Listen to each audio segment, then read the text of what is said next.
Halo pemirsa, apa kabar Anda hari ini? Senang sekali saya Raden Madlis dapat kembali menemani Anda dalam sebuah program talkshow yang inspiratif. Ini dia Bincang Sehati.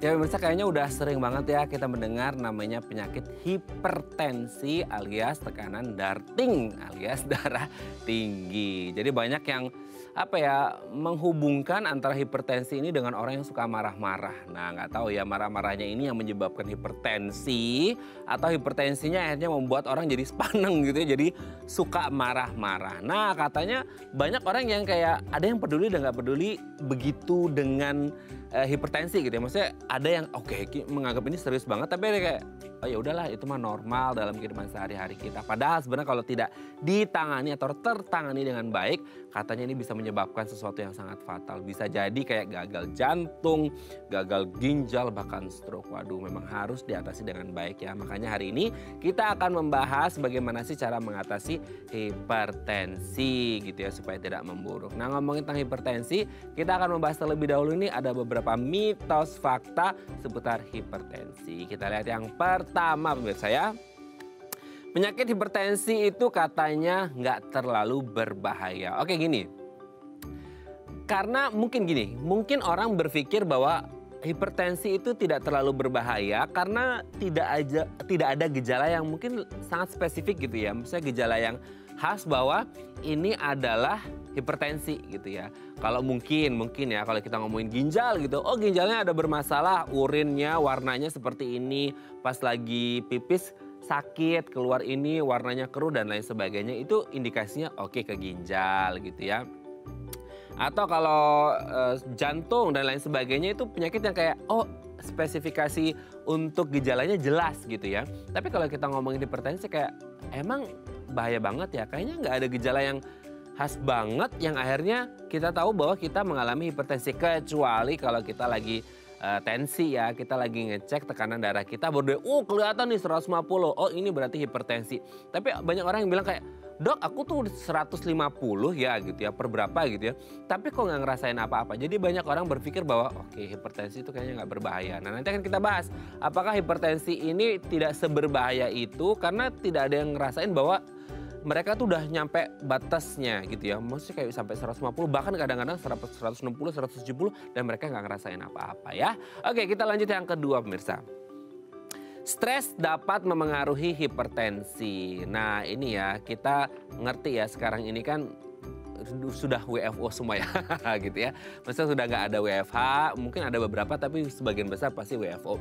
Nah WFO kita kembali lagi dengan deadline yang menumpuk gitu kan ya.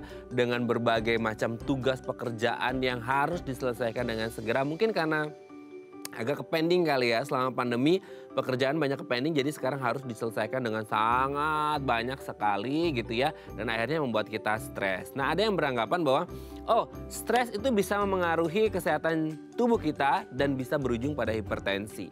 Nah apakah stres yang kita pikir kayak stres sama hipertensi kayaknya nggak ada hubungannya deh, soalnya stres itu kan lebih ke psikis ya, maksudnya bukan ke fisik seperti kalau hipertensi kan fisik. Nah kalau stres itu kan psikis, harusnya ini bukan masalah si fisiknya, bukan masalah hipertensinya, tapi lebih ke masalah kejiwaan atau mental dari orang tersebut. Karena kalau ngomongin stres itu kan pasti ngomongin kejiwaan ya, atau mental health issue seperti itu. Nanti akan kita bahas ada hubungan nggak sih stres dengan hipertensi. Oke, kita lanjut yang ketiga pemirsa ya.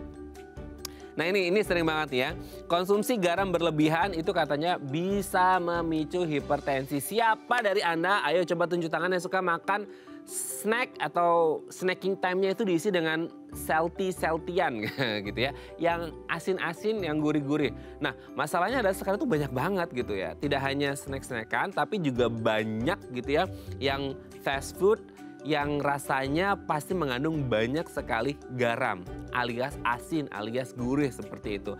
Nah banyak yang mengatakan juga kamu jangan banyak makan yang asin-asin. Kenapa? Memang kalau kamu makan yang asin-asin itu pasti kamu akan hipertensi. Nah, apakah sesimpel kita makan garam kan nggak digadoin garam semua gitu ya. Maksudnya ada rasa asin, ada rasa gurih dari garam yang kita konsumsi seperti itu. Nah, apakah garam yang dikonsumsi ini yang ada di makanan ini bisa menimbulkan hipertensi atau enggak, nanti akan kita bahas ya. Karena kayaknya agak susah ya, karena setiap hari kita pasti makan makanan yang, apalagi kita di Indonesia ya, kita tuh suka banget dengan makan makanan yang gurih-gurih seperti itu. Nanti kan kita bahas. Oke, kita lanjut yang keempat pemirsa. Penderita hipertensi harus makan obat seumur hidup. Pernah nggak sih Anda punya teman gitu ya, orang yang punya riwayat hipertensi, terus dia harus minum obat. Minum obatnya apa? Untuk menurunkan tensi darahnya, untuk menurunkan tekanan darahnya, supaya nggak tinggi banget. Nah pertanyaannya, ketika orang sudah didiagnosis, oh Pak, Bu, Ibu ada riwayat hipertensi.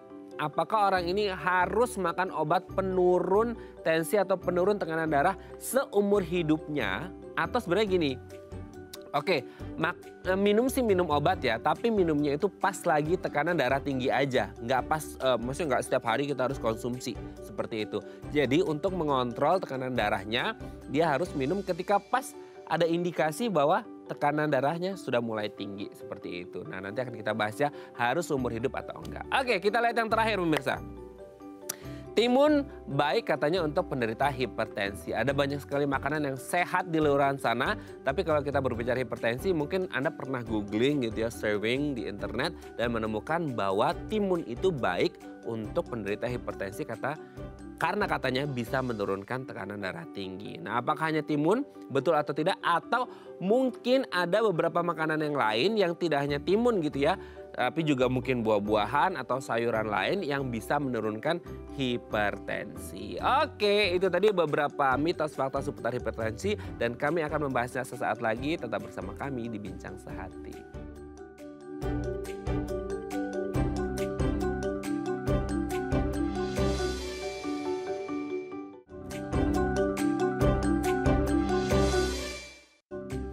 Baik, karena masih bersama kami di Bincang Sehati. Tadi di segmen sebelumnya kita sudah membahas ya, ada beberapa mitos fakta seputar hipertensi. Kayaknya ini penyakit yang sering terjadi tapi banyak yang mengabaikan.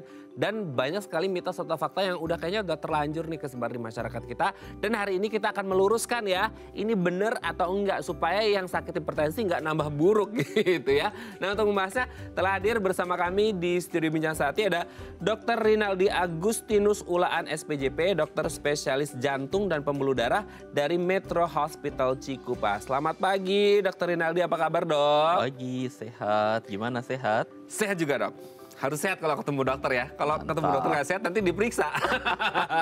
Dok, hari ini kita akan membahas seputar hipertensi. Tapi kita bahas terlebih dahulu mitos faktanya dok. Yang pertama itu banyak yang bilang hipertensi itu nggak berbahaya karena nggak menimbulkan gejala yang khas banget. Bahkan mungkin sampai yang tekanan darahnya tinggi gitu ya dok ya. Kayak mereka nggak akan ngerasain, nggak akan tahu kalau nggak ditensi gitu dok. Berbahaya atau nggak sih sebenarnya?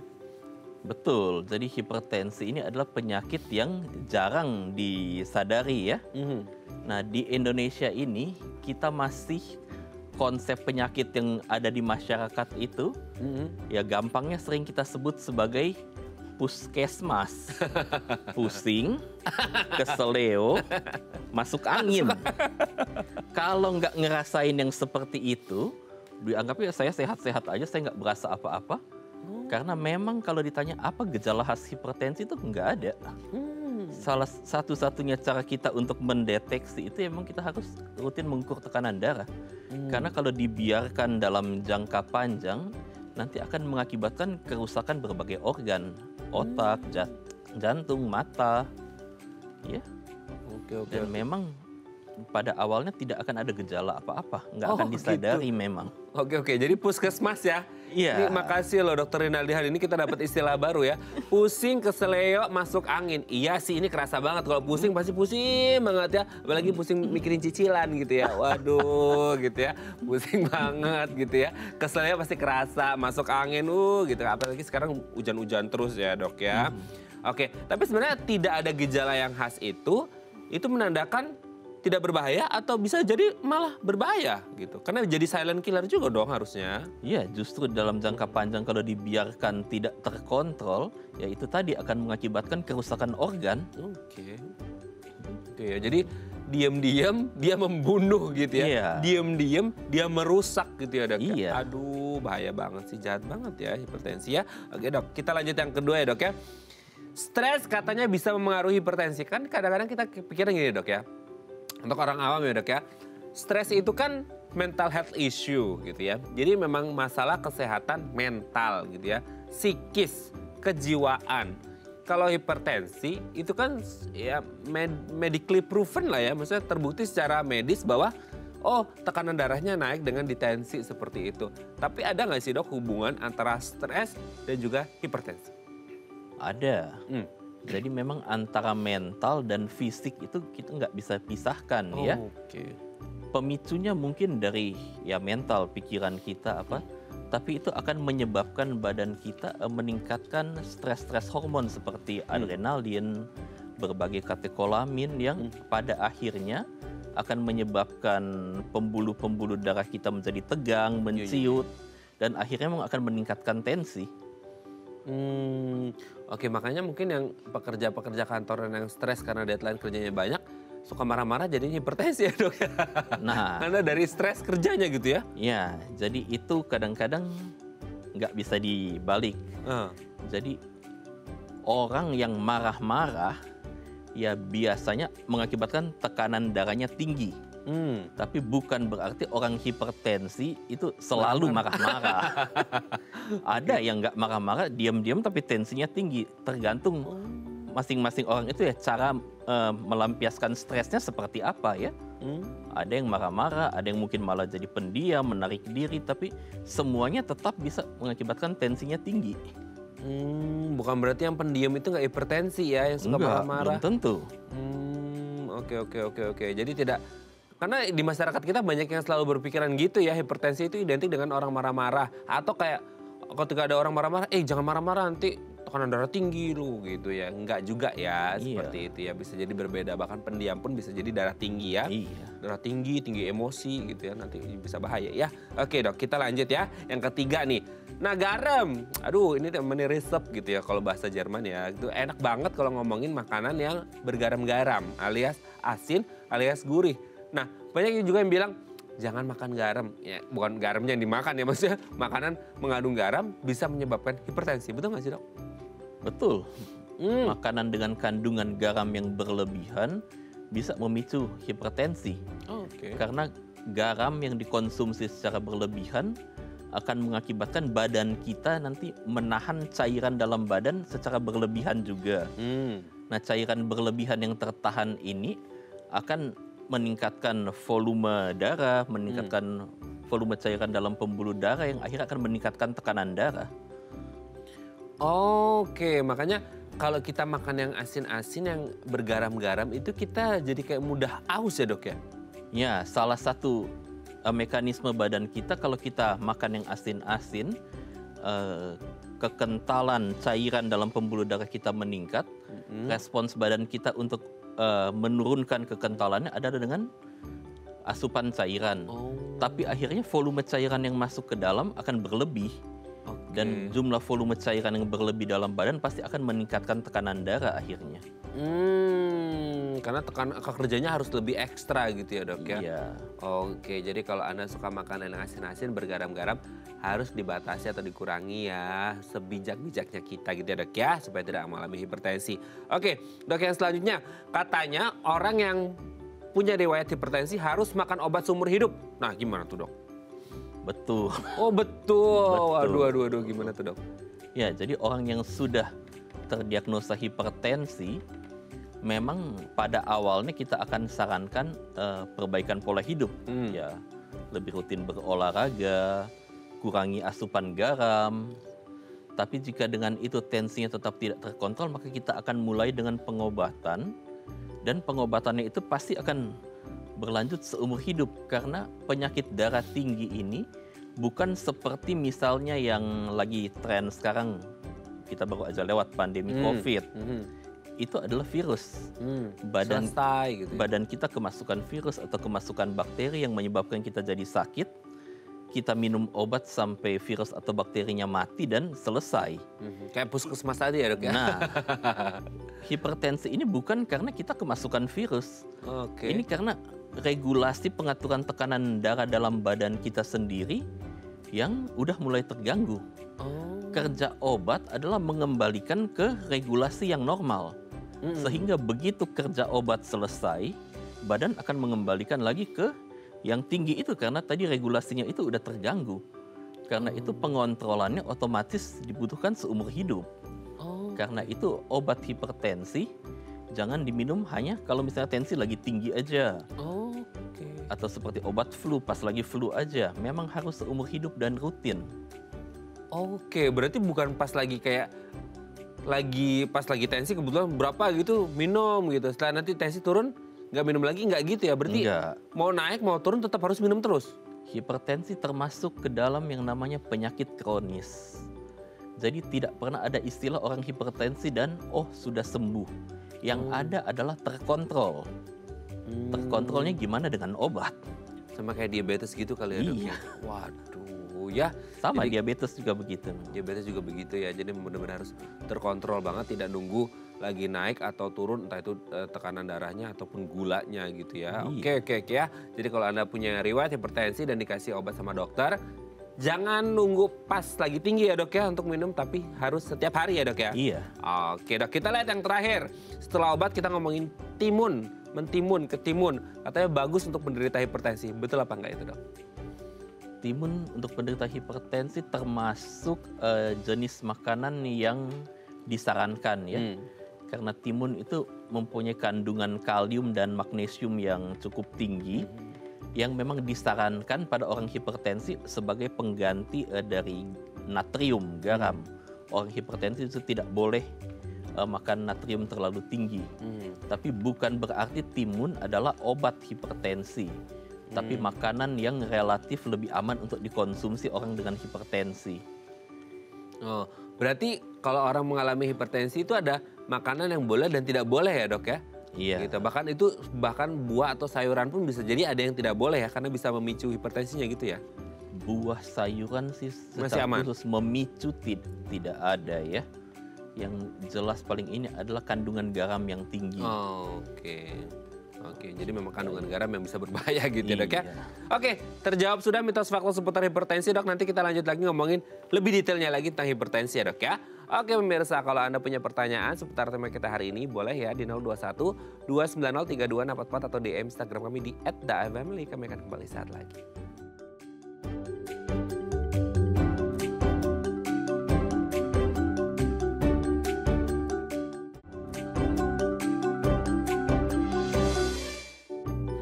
Baik, karena masih bersama kami di Bincang Sehati, kita masih membahas tema kita hari ini hipertensi. Ini kayaknya banyak orang yang mengalami hipertensi dan kayaknya nggak sadar ya kalau lagi mengalami hipertensi. Yuk, coba Anda tensi atau baru aja selesai tensi terus kayak aduh tinggi banget ya. Terus gimana cara mengatasinya? Nggak tahu mau tanya sama siapa?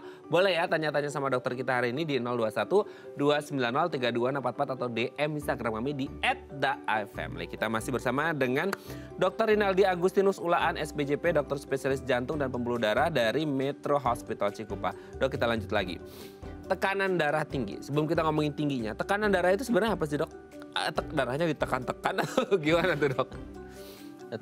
Tekanan darah itu adalah tekanan yang terukur di pembuluh darah kita, baik pada saat jantung memompakan darah ke pembuluh darah, maupun tekanan pada pembuluh darah pada saat jantungnya lagi terisi, lagi nggak memompa. Karena itu kita kenal ada yang namanya tekanan sistolik, ada tekanan diastolik. Tekanan darah itu dihasilkan dari daya pompa jantung dan tahanan perifer, apa ya istilah awamnya? Apa, Dok? Saya juga nggak bisa bantu karena nggak tahu. Resistensi perifer dari pembuluh darah. Kemampuan elastisitas dari pembuluh darah itu sendiri. Seberapa daya pompa jantung dan seberapa elastis pembuluh darah untuk menerima volume yang dipompakan jantung, itu yang menentukan tekanan darah kita. Oke, kalau tadi dokter menyebut ada dua jenis dari tekanan darah, sistolik dan diastolik, itu gimana maksudnya, Dok? Tekanan sistolik itu adalah berapa tekanan yang memasuki pembuluh darah pada saat jantung kita memompa. Dan tekanan diastolik itu adalah berapa sisa tekanan di pembuluh darah pada saat jantung sedang tidak memompa. Oke. Tapi sebenarnya kalau kita ngomongin tekanan darah gitu ya, kan kenapa ada istilah tekanan darah tinggi? Berarti ada sesuatu yang normal. Tekanan darah yang normal dong, Dok. Berapa sih normalnya tekanan darah untuk manusia? Secara umum yang normal adalah di bawah 120/80. Itu pada orang dewasa ya. Kalau pada anak-anak tentu berbeda. Oke, oke. Tapi sebenarnya kalau kita ngomongin tekanan darah, kan kadang-kadang orang lagi, misalnya ini pengalaman pribadi ya, maksudnya kayak ada orang-orang tuh yang takut dengan rumah sakit, takut dengan dokter, takut dengan obat, takut dengan disuntik gitu ya. Atau orang yang ini deh lagi nervous, lagi cemas, khawatir, itu kan pasti deg-degan gitu ya. Nah, selama pandemi deh, kita relate ke pandemi kemarin. Ketika kita mau divaksin, itu kan pasti ditensi ya dok ya. Iya, benar. Itu tuh bisa jadi tinggi banget, masa kayak biasanya itu 120 gitu ya, 110, 100, bisa jadi kayak 130, 140, 150. Bahkan waktu itu aku pernah lihat ada yang sampai 170 gitu, karena saking panik cemasnya. Nah itu tuh bisa berpengaruh juga ke situ atau gimana sih dok? Benar, ada yang memang namanya fenomena white coat hypertension. Kalau ngelihat yang pakai jas putih gini terus tensinya naik. Nah itu kita harus konfirmasi dengan berapa tensinya kalau lagi pas nggak ketemu dokter, dia di rumah. Kan sekarang alat tensi digital udah gampang sekali didapat ya. Kalau pas dia ketemu dokter misalnya dia 170, tapi kalau di rumah dia tensinya oke-oke ya mungkin itu white coat hypertension. Tapi kalau rata-rata dia tekanan darah dia mengukur sendiri di rumah pun selalu di atas 135, kita harus waspada, ini adalah memang dia benar ada hipertensi. Berarti sebenarnya waktu yang pas, kalau pas white coat hypertension itu kan berarti memang apa ya, periodik aja ya, masih pas lagi ketemu dokter atau segala macam seperti itu ya, pas mau disuntik atau segala macam gitu ya. Jadi waktu yang pas untuk kayak benar-benar apa ya bahasanya, objektif gitu ya, benar-benar pas ideal untuk ngecek itu pas kapan? Maksudnya pas kita lagi tenang kah, sebelum makan kah, setelah makan kah, pas lagi beraktivitas kah, atau gimana sih dok? Ada nggak? Supaya ngerti, jangan pas white coat tinggi, aduh hipertensi nih, padahal enggak gitu.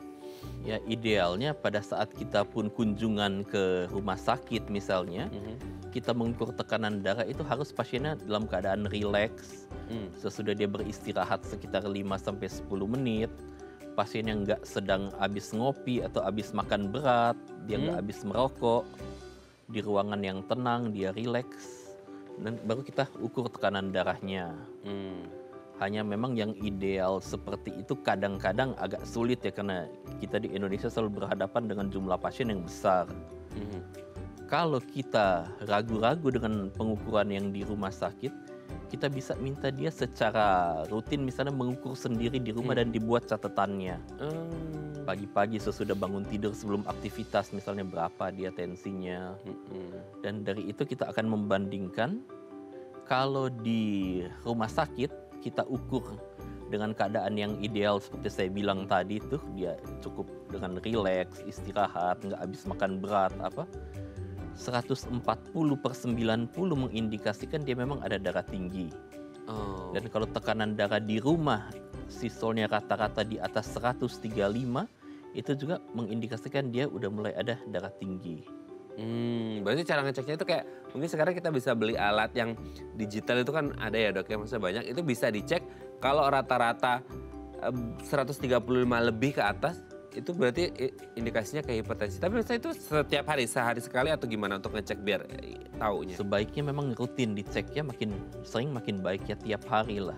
Tiap hari ya, oke. Tapi maksudnya bener ya ketika kita kayak mau relate, mau MCU gitu ya, itu kenapa kita dianjurkan untuk puasa ya dok ya? Kan kita mau ditensi juga, itu ada hubungannya nggak sih? Maksudnya, oh berarti kalau mau ngukur tensi entah itu di rumah, berarti sama halnya kayak MCU, jangan makan atau puasa dulu gitu nggak sih? Ya idealnya sih kita di pagi hari baru bangun sebelum beraktivitas ya, sebelum sarapan juga. Karena seperti tadi kalau kita baru aja habis makan besar ya, peredaran darahnya yang ke organ-organ perut pasti banyak, apa itu sedikit banyak merubah tensi. Merubah tensi ya, jadi tinggi gitu ya. Nah sebenarnya Tapi kalau ngomongin hipertensinya sendiri, entah tadi kan disarankan ya kalau mau cek hipertensi itu sebelum makan, sebelum beraktivitas berat dan lain sebagainya, sebelum minum kopi gitu ya, dan lain sebagainya. Berarti tekanan darah tinggi itu kondisi yang seperti apa? Maksudnya ketika ada dimasukkan makanan atau hal-hal yang lain seperti kafein dan lain sebagainya, ini bisa memicu tekanan darah kita menjadi tinggi. Kondisinya seperti apa sih tekanan darah tinggi itu jadi? Jadi tekanan darah kita nggak terus aja stabil misalnya 120 terus gitu. Dia memang akan ada fluktuasi up and down. Oh, iya. Tapi kalau diambil rata-rata selalu dia di atas 135 memang menunjukkan orang ini ada hipertensi. Orang yang dengan tensi normal misalnya dia 120/80, kalau misalnya kita suruh dia habis lari-lari di tensi pun pasti tensinya tinggi, naik. Tapi sesudah dia istirahat dia akan turun lagi. Orang yang dalam keadaan istirahat tensinya cenderung 140 ke atas, itu yang kita sebut orang ini penderita hipertensi. Oke. Meskipun dia kayak ya oke lah 120/80 biasanya gitu ya. Tapi habis olahraga bisa jadi 140, ya itu karena mungkin habis capek beraktivitas berat. Tapi kalau masih santai banget, masih rileks banget di 140 ke atas, itu udah indikasi ke hipertensi gitu ya. Iya. Nah, ada yang menyebut kayak hipertensi itu seperti silent killer gitu. Silent killer itu gara-gara mungkin di segmen sebelumnya kita udah sempat bahas kayak nggak ada ciri yang khas gitu ya kalau gejalanya mulai muncul. Benar seperti itu nggak sih? Kenapa dinamakan silent killer? Iya benar. Karena memang pada awalnya dia nggak bergejala. Tapi hipertensi itu utamanya adalah akan merusak pembuluh darah. Karena kalau pembuluh darah terkena tekanan yang tinggi terus-menerus, lapisan bagian dalam pembuluh darahnya itu akan rusak. Dan itu akan membuat proses penyempitan pembuluh darah atau kita sebut sebagai aterosklerosis jadi lebih mudah. Dan itu biasanya akan terjadi di organ-organ yang vital. Otak, dia bisa memicu terjadinya stroke. Dia bisa merusak pembuluh darah di ginjal, memicu terjadi gagal ginjal. Dia bisa merusak pembuluh darah koroner pada jantung. Akhirnya orang terkena penyakit jantung koroner. Dia bisa merusak pembuluh darah di retina mata sehingga mengganggu penglihatan. Dan biasanya hipertensi yang sudah lama, yang orangnya tidak pernah mengukur tekanan darah, tidak pernah tahu dia punya hipertensi, selalu akhirnya akan datang sudah dengan yang namanya target organ damage atau kerusakan organ. Aduh, sangat mengerikan ya dok ya. Memang kita harus menjaga kesehatan tubuh kita supaya tidak mengalami hipertensi. Nanti kita lanjut lagi di segmen selanjutnya. Kita akan bahas sebenarnya apa sih yang akhirnya bisa memicu, apakah hanya dari makanan, pikiran, atau mungkin hal-hal lain yang mungkin bisa menyebabkan atau memicu hipertensi. Nanti di segmen selanjutnya dok ya. Oke pemirsa, kalau Anda punya pertanyaan seputar tema kita hari ini boleh ya di 021 290 3244 atau DM Instagram kami di @dafamily. Kami akan kembali saat lagi.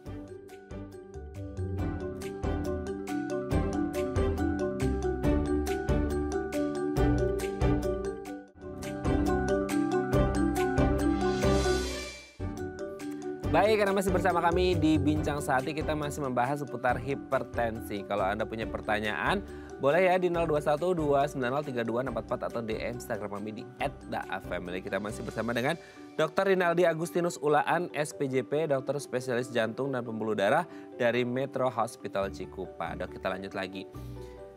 Apa sih yang akhirnya memicu orang bisa mengalami hipertensi? Kayaknya kalau kita ngomongin orang, kayaknya kok gejalanya tadi udah sempat dimention ya, nggak ada menimbulkan apa-apa. Berarti kayak apa yang salah ya? Apa di makanan, di minuman, gaya hidup, atau apa dong penyebabnya?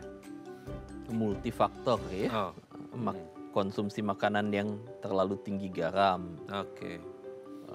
Kurang olahraga, stres tadi, kurang istirahat. Semua itu bisa berkontribusi untuk akhirnya menyebabkan tekanan darah kita naik. Pernah baca juga kalau nggak salah diet rendah serat.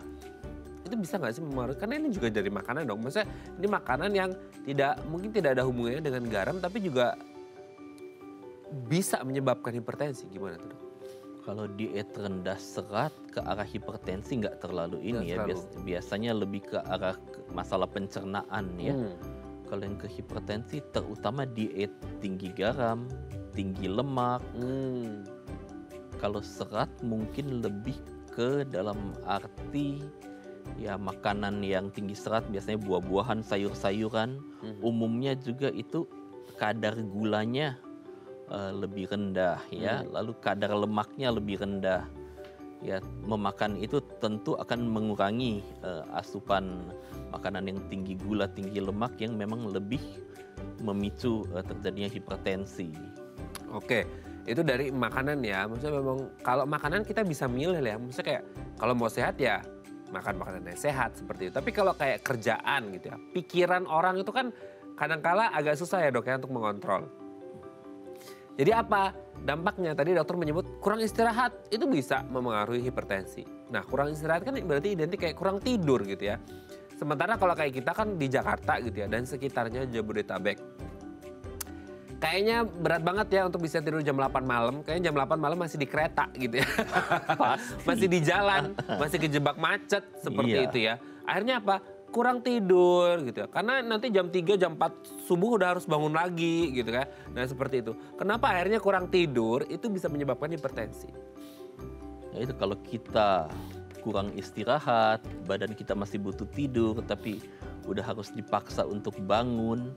Seperti tadi yang saya bilang, hormon-hormon stres kita terus terpacu. Yang mengakibatkan pembuluh darah kita juga tegang terus, ya tekanan darahnya akan naik. Memang faktor kurang istirahat, faktor stres itu nggak mudah untuk saat ini dikelola ya, apalagi di kota-kota besar. Betul. Kalau dulu kita selalu pakai istilah stress avoidance, itu nggak gampang. Sekarang ini akhirnya kita lebih menganjurkan ke arah stress management. Gimana stress reliefnya? Kita memang harus punya waktu luang, melakukan hobi. Kalau memang pekerjaannya terlalu bikin kita burn out, ya mungkin quit the job harus menjadi salah satu pertimbangan. Tapi ya sekali lagi tentu itu nggak mudah ya. Nggak mudah. Banyak pertimbangan ya dok ya. Apalagi sekarang nih ya untuk tadi nyebutin ya. Mungkin kayak anak-anak kereta tuh yang lagi viral sekarang.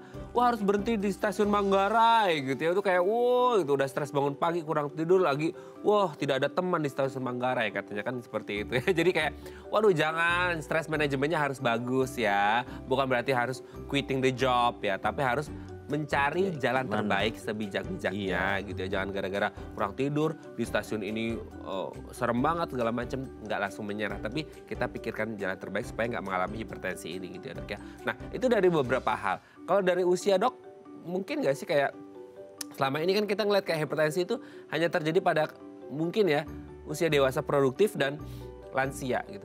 Apakah di range usia itu, di rentang usia itu yang memang rentan? Fokus kita penanganan hipertensi memang di usia itu ya, 18 tahun ke atas. Yang paling sering akan timbul yang namanya essential hypertension, yang sebagai akibat yaitu kekakuan pembuluh darah, ya peningkatan hormon stres, apa memang di usia itu. Kalau di usia anak-anak atau remaja terjadi hipertensi, kita harus selalu memikirkan kemungkinan penyebab organik yang lain. Apakah dia ada kelainan pembuluh darah atau dia ada kelainan hormonal, misalnya yang di kelenjar adrenal, di ginjal. Itu selalu kita harus telusuri penyebab sekundernya apa. Tapi kalau di usia dewasa memang ya itu paling sering kita berhadapan dengan yang namanya essential hypertension. Tapi ada kan banyak penyakit yang dia menurun ya dok ya gitu, bersifat herediter dari orang tua ke anak dan seterusnya. Kalau hipertensi ada hubungan dengan keturunan nggak sih dok? Termasuk. Oke. Termasuk karena biasanya yang diturunkan itu selain genetik juga pola hidup, kebiasaan makan. Oh iya. Ya, dan semuanya itu nanti memang berkaitan dengan terjadinya hipertensi. Karena mereka ada di satu lingkup yang sama kayak keluarga, makan ini bapaknya hipertensi, anaknya jadi ikutan, ya udah kepicu juga gitu ya dok ya. Oke. Kalau kayak wanita hamil juga bisa mengalami hipertensi nggak sih dok? Bisa, hipertensi pada kehamilan ada, malah ada yang dalam bentuk yang disertai itu tadi tanda kerusakan organ, ada yang kita kenal dengan yang namanya preeklamsi. Hanya pada kehamilan memang penanganannya lalu pilihan obat-obatnya berbeda dibandingkan dengan hipertensi pada populasi umum. Oh, oke. Berarti kalau pada wanita hamil, hipertensi setelah melahirkan dia akan sembuh hipertensinya dan tidak akan muncul lagi atau bisa jadi malah berlanjut gitu. Ada hipertensi yang memang timbul sebagai akibat kehamilan dan sesudah hamil dia kembali ke yang normal. Tapi ada juga yang berlanjut memang. Ada yang sebelum hamil pun memang sudah hipertensi. Dia tetap hipertensi selama kehamilan dan memang sesudahnya berlanjut. Jadi nggak bisa kita pastikan ya. Hanya ada yang memang paling khas yang disebut preeklamsi itu biasanya kalau tertangani dengan baik ya sesudah kehamilan itu akan selesai ya. Oke. Jadi mungkin akan berbeda kasus di tiap orang gitu ya dok ya. Oke dok, sebelum kita lanjut ini ada DM Instagram, aku bacakan ya, ini ada di layar belakang tapi dokter nggak usah nanti tengkleng. Aku bacakan ya. Ini dari ibu mungkin ini ya, namanya Bu Nesta. Ibu saya berusia 57 tahun dok. Selama ini ada darah tinggi dan setiap hari minum obat. Kadang saya bilang untuk stop aja obat-obatannya karena takut kecanduan. Waduh, apa dengan kondisi darah tinggi ibu saya akan terus minum obat ya dok? Terima kasih dari Bu Nesta nih, gimana dok? Ya sama yang kita bahas tadi ya, bahwa memang harus minum obat seumur hidup tanpa putus. Bukan kecanduan namanya, tapi memang hipertensi harus dikontrol dengan obat. Tapi berarti tidak ada istilah adiksi, tidak ada istilah kecanduan karena memang kebutuhan ya gitu. Iya. Nah biasanya untuk hipertensi ini sendiri kan kayak Bu Nesta ini kasusnya ibunya minum obat. Sebenarnya obat hipertensi itu satu jenis atau akan berbeda orang, berbeda obat dan berbeda jumlah yang harus diminum sih dok? Oh berbeda-beda. Oh gitu. Kita melihat hipertensi itu selalu apakah masih hipertensi yang seperti tadi itu diukur tekanan darahnya kok tinggi tapi masih tanpa gejala, tanpa ada gambaran kerusakan target organ, itu berbeda dengan hipertensi yang sudah disertai misalnya gagal ginjal atau hipertensi pada orang diabetes, hipertensi pada orang dengan penyakit jantung koroner, hipertensi pada orang pasca stroke. Itu pilihan obatnya, target tekanan darah yang harus dicapai itu berbeda-beda. Dan kita di Indonesia pun sudah punya pedoman penanganannya yang cukup baik. Oke, berarti harus konsultasi ke dokter terus ya untuk mendapatkan resepnya karena dia customize, maksudnya tidak semua orang dapat resep yang sama, berbeda-beda kondisinya gitu ya dok ya. Oke ya, semoga ini bisa dipahami ya oleh Mbak Nesta dan semoga ibunya sehat terus ya. Jangan dihentikan ya dok ya, harus terus minum terus ya. Harus terus. Karena ya sama kayak diabetes harus minum terus, mau dia tekanan darahnya naik atau turun tetap harus minum terus seperti itu ya. Oke, kita lanjut lagi dok.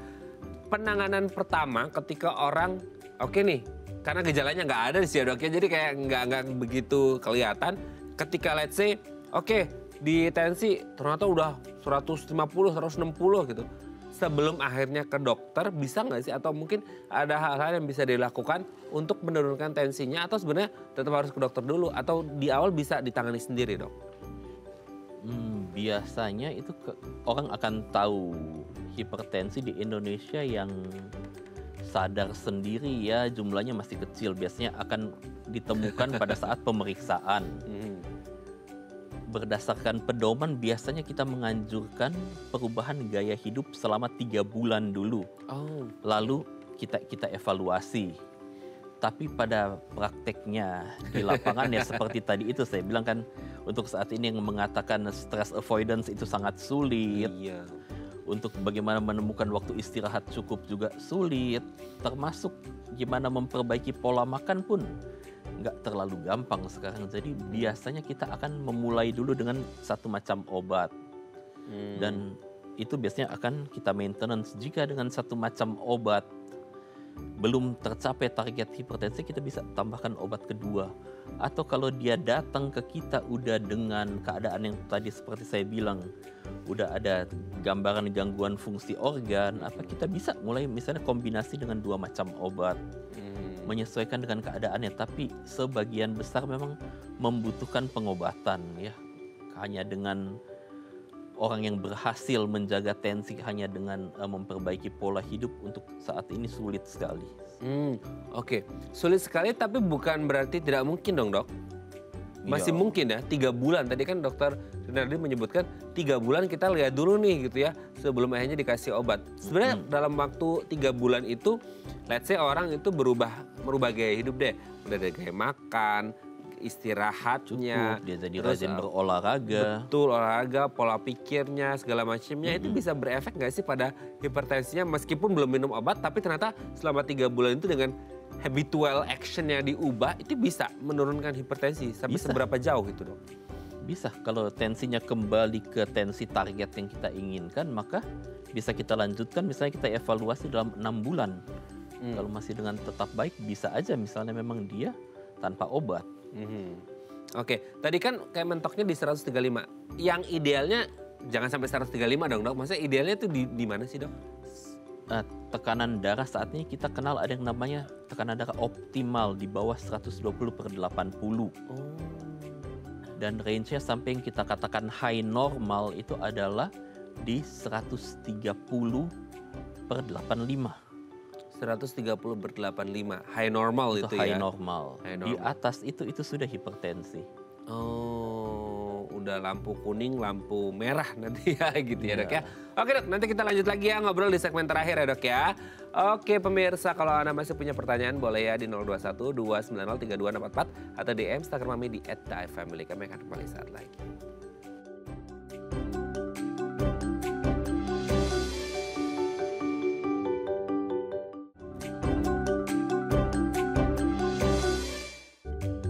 Baik, karena masih bersama kami di Bincang Sehati, kita masih membahas seputar hipertensi bersama dengan Dr. Rinaldi Agustinus Ulaan, SPJP, dokter spesialis jantung dan pembuluh darah dari Metro Hospital Cikupa. Oke, Dok, tadi kan sempat kita bahas sedikit seputar pengobatannya seperti itu ya. Nah, pengobatan akan berbeda ketika ada gini ya sih, Dok, maksudnya hipertensi itu dibedakan beratnya atau bahayanya itu dari kayak 140 itu berbeda penanganannya juga dengan yang 170, misalnya 150 itu gitu, Dok? Atau gimana untuk pengobatannya? Iya, berbeda. Jadi hipertensi kita sekarang mengenal ada yang namanya hipertensi stage 1, stage 2, stage 3. Oke. Stage 1 itu 140 sampai 159.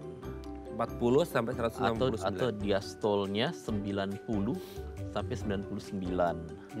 Stage 2 itu di atas 159, 160 sampai 179. 180 ke atas itu masuk stage 3. Kalau dia datang dengan hipertensi stage 1 dan orangnya misalnya masih muda, tanpa keluhan, itu yang saya bilang tadi, kita bisa coba lifestyle modification selama 3 bulan. Dan sesudahnya kita mulai dengan satu macam obat. Kalau dia datang sudah dengan stage 2, lifestyle modification tetap harus, tapi itu kita sudah harus langsung mulai dengan obat. Dan biasanya dengan kombinasi 2 macam obat tapi dengan dosis kecil. Baru nanti kita pantau untuk kemudian kalau belum tercapai target, dosisnya bisa kita tingkatkan atau kita tambahkan obat ketiga. Kalau sudah di stage 3, nah itu kita udah biasanya dengan kombinasi 3 macam obat. Paling mentok 3, apa bisa lebih? Ada yang perlu sampai 4 macam, 5 macam. Oke, itu diminum sehari sekali ya, sampai yang 5 macam itu ya? Yang paling diutamakan memang sekarang untuk mengontrol hipertensi adalah obat-obat dengan dosis yang sekali sehari, karena itu juga akan meningkatkan kepatuhan pasien minum obat, mengurangi lupa-lupa. Tapi kalau yang di puskesmas, daerah-daerah pelosok, kita seringkali obat-obat yang dosis sekali sehari belum tersedia. Masih banyak obat-obat yang misalnya harus diminum 3 kali sehari. Yaitu faktor lupanya akan besar ya. Yang sekali aja faktor lupanya bisa besar, apalagi 3 kali ya, Dok ya. Tapi kalau yang sampai yang 3, 4, 5 jenis obat, itu ada nggak sih, Dok? Maksudnya yang satu aja jenis obat bisa mencakup semuanya, ada nggak sih? Yang namanya single pill combination udah ada sih memang. Cuma itu kembali ke faktor sosial ekonomi ya, harganya biasanya lebih mahal, lalu ketersediaannya nggak sampai di pelosok. Tapi biarpun misalnya dengan obat-obat yang harus 3 kali diminum sehari, tapi kalau pasiennya patuh gitu, minum obatnya rutin, tetap masih bisa dikontrol. Jadi pilihan ada kembali di kita gitu ya dok ya. Oke, nah kalau tadi minum obat gitu ya, selama modifikasi lifestyle juga. Ketika udah mulai terapi minum obat, berarti entah kita lihat ke depannya dia berhasil, tetap akan lanjut minum obat terus dong dok berarti? Atau bisa dihentikan atau gimana? Sama aja, prinsipnya adalah pengobatannya berlanjut seumur hidup. Oke. Kalau yang sudah lebih dari 3 macam obat, memang kalau sudah terkontrol, kita bisa coba misalnya mengurangi 1 macam, dia tetap terkontrol enggak. Atau misalnya kalau pengobatan dengan obat golongan ini misalnya tidak berhasil, kita switch ke golongan yang lain bisa. Ya itu gunanya kontrol. Bisa tidak akhirnya nanti ke depan beli aja, maksudnya udah ketahuan nih, oh gini nih konsultasi ke dokter. Apa perlu konsultasi lagi untuk membeli resepnya atau sudah dapat resep dari dokter tinggal beli aja dok? Nah, dalam jangka waktu terlalu lama hanya melanjutkan obat juga nggak dianjurkan ya. Minimal 3 bulan sekali kalau yang masih fase awal belum terkontrol. Sesudah terkontrol dengan baik, misalnya kita bisa buat 6 bulan sekali atau setahun sekali, tapi paling nggak pengobatan hipertensi selalu harus disertai dengan pemantauan fungsi ginjal, lalu faktor-faktor risiko lain, kadar gula, kadar kolesterol. Jadi hanya minum obat saja terus juga tanpa kontrol juga nggak dianjurkan. Nggak gitu juga ya. Tetap berapa bulan sekali harus kontrol untuk mengetahui bagaimana perkembangan kondisi si hipertensinya gitu dok ya. Oke, terima kasih Dr. Rinaldi hari ini sudah berbagi bersama kita. Semoga kita tekanan darahnya normal terus, tidak mengalami hipertensi, jadi kita sehat terus gitu ya dok ya. Terima kasih dok, sehat terus. Salam untuk keluarga di rumah dan teman-teman di Metro Hospital Cikupa ya dok ya. Terima kasih, salam sehat juga. Salam sehat selalu, terima kasih dok ya. Oke pemirsa, itu tadi perbincangan kita dengan Dr. Rinaldi, semoga bermanfaat ya. Saya Raden Madlias pamit, sampai jumpa dan selamat kembali beraktivitas di hari Rabu yang indah ini. Sampai jumpa.